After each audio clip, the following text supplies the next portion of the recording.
Schools need more money, whatever it is, and they don't want to give parents that freedom.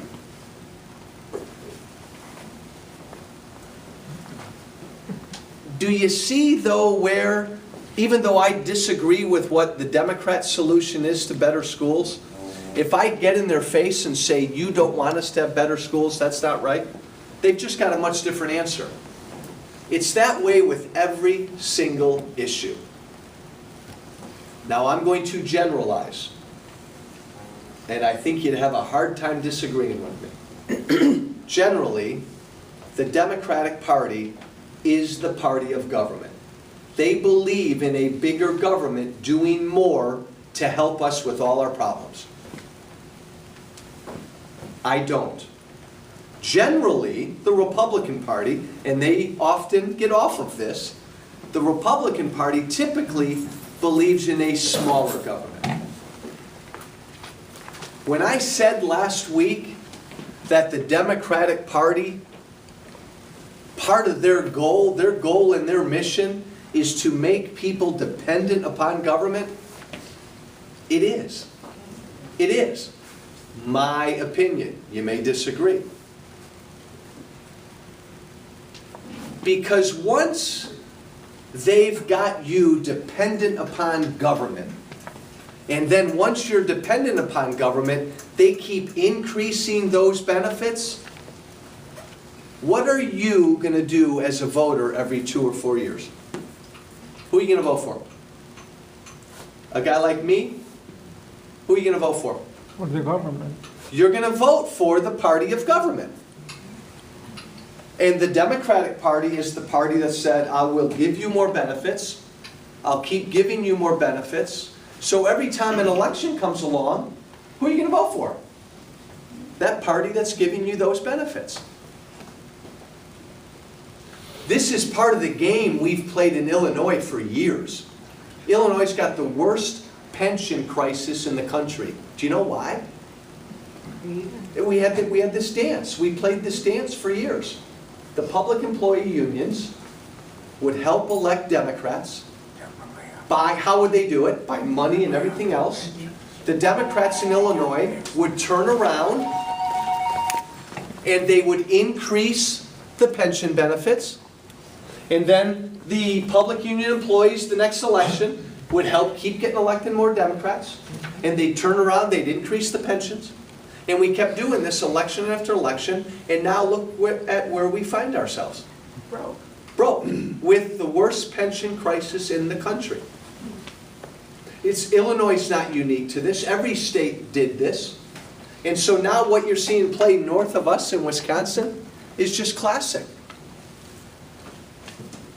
Scott Walker came to Wisconsin and said, you know what, I'm going to change that game, that dance.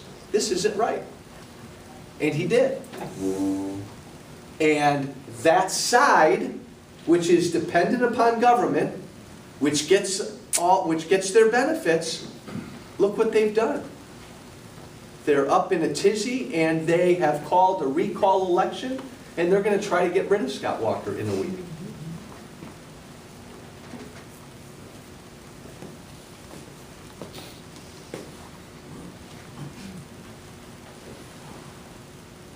I wish they were honest about it. I mean, Barack Obama's not going to stand in front of you and say, I want everybody dependent upon government. But that's what he wants. Obamacare, which he believes in, and there are probably people in here, hopefully, who like Obamacare. My opponent, Tammy Duckworth, said it didn't go far enough. She wants universal government-run health care. Yeah. You know what? Yeah, people, that's a legitimate point of view. Yes, it is. Absolutely. I wish the president would be honest enough about it, because I think that's what he wants.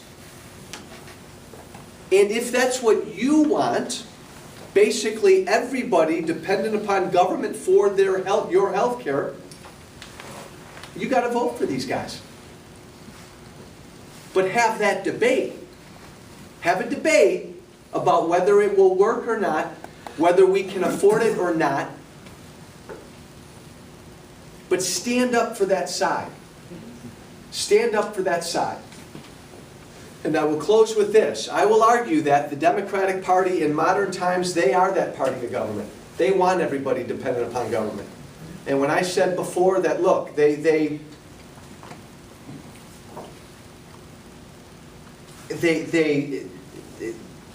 all of us, whites, African Americans, Hispanics, doesn't matter. They want us all dependent upon government. The Republican Party needs to be the alternative that says, no, we're not the party of government. We can't afford that. People need to be more responsible for their own lives. And it's not primarily government that takes care of people. It's you, your family, your community, your church, your neighborhood. And then we have an interesting debate. But if we don't have that interesting debate, we are in trouble as a country. Because, my friends, we have 10,000 people in this country retiring every day. And they're not living till they're 62. They're living till they're 92. And I can tell you right now that unless we figure out how to pay for all that health care, which is a good thing, thank God we're living till we're 92, right? But unless we as a country have a talk, and you're 40 years away from this, none of this applies to you. If I'm boring you, I apologize. Unless we as a country figure out how to pay for that and not play politics, we're sunk. We're sunk. Because everybody in Washington knows a dirty little secret that we don't all tell you. Everybody in Washington, from President Obama down to Joe Walsh, knows that Medicare will be gone in 10 years. That's just one program, Medicare, gone.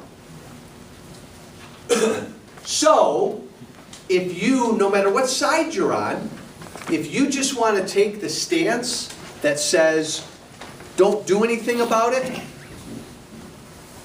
I think that's criminal. I think that's criminal. When you know it's going to be gone in 10 years. Are you saying then that you don't care that your 30-year-old son or daughter won't have Medicare? Is that what you're saying? Now, you may hate the Republican reform, but tell me how you're going to save Medicare. Because I'll look you in the eyes. I don't care if I'm on MSNBC, CNN, or Fox. I don't care who I'm talking to. If you look me in the eyes and you say, don't touch or don't do anything to Medicare, I'm going to look you right back and I'm going to say, you know what? You're ending Medicare as we know it. Shame on you. Shame on you. Put forth a reform. And don't roll your eyes. Don't shake your head. Because you know what I know. I can't roll my eyes and shake my head. I don't agree with you. Raise the base and we'll fix it. Beautiful. Oh, you know what, sir? What's your first name? Rex. Rex. Perfect. You have offered a solution. That's what I'm saying. Yes. I agree with you. What I don't want anybody to do, well, you can, but if you do, I'm going to call you out on it. Don't say don't do anything to it. That's no answer. You want to privatize it. No, hold on. Don't say. Healthcare Hold on. Don't tell me what I want to do. I'll tell you. I've heard you. No. I will tell I you. haven't. My dear, I will tell you. I just want to make sure you have a solution.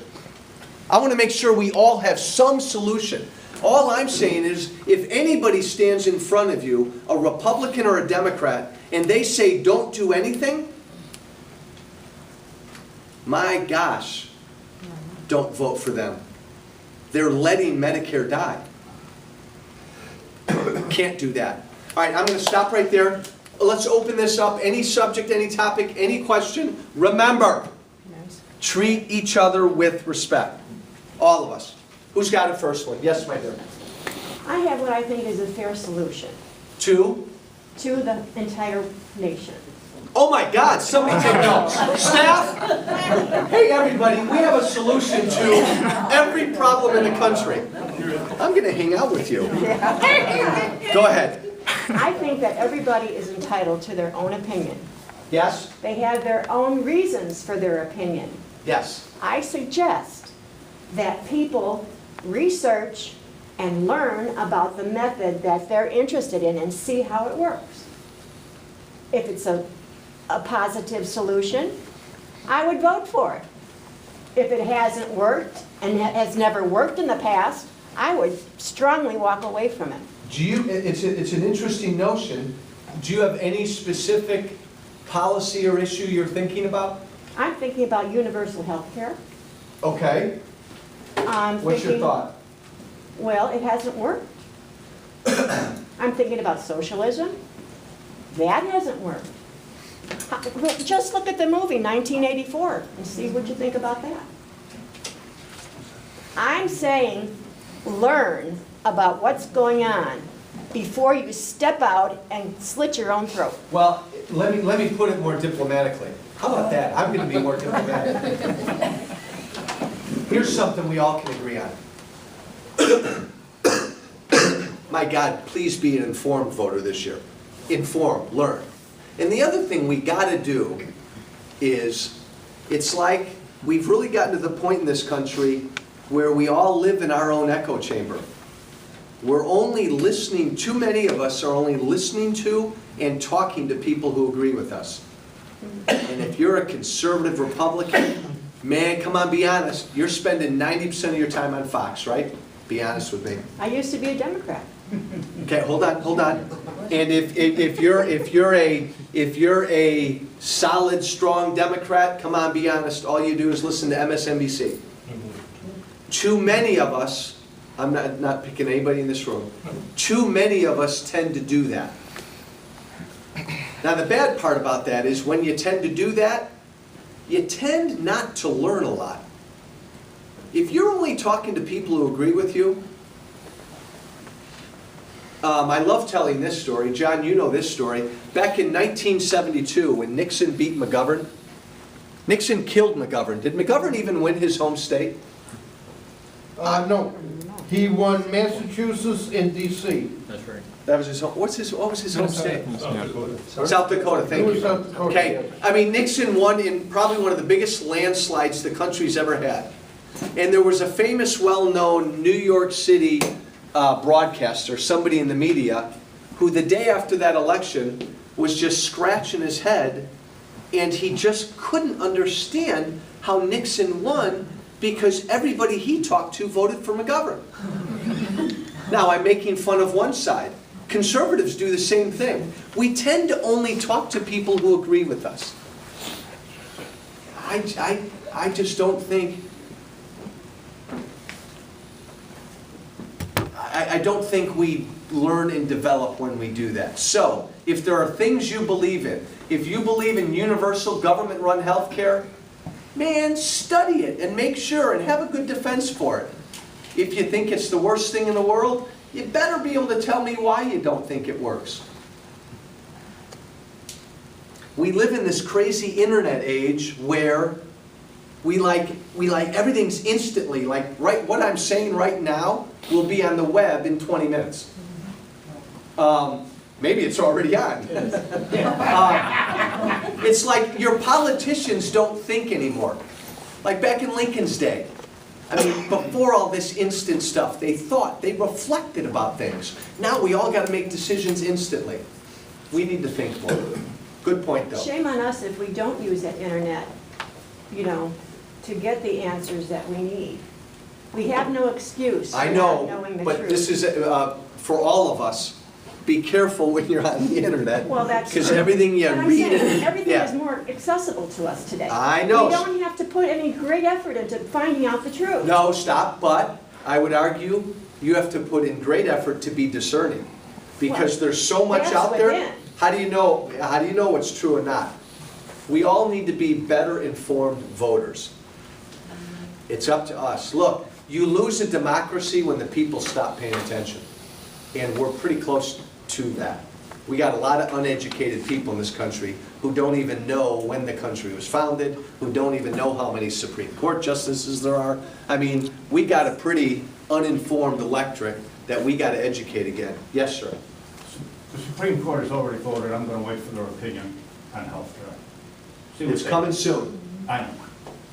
More importantly, the impending vote on raising the debt ceiling? Yes. Where do you stand? I didn't last year, and I will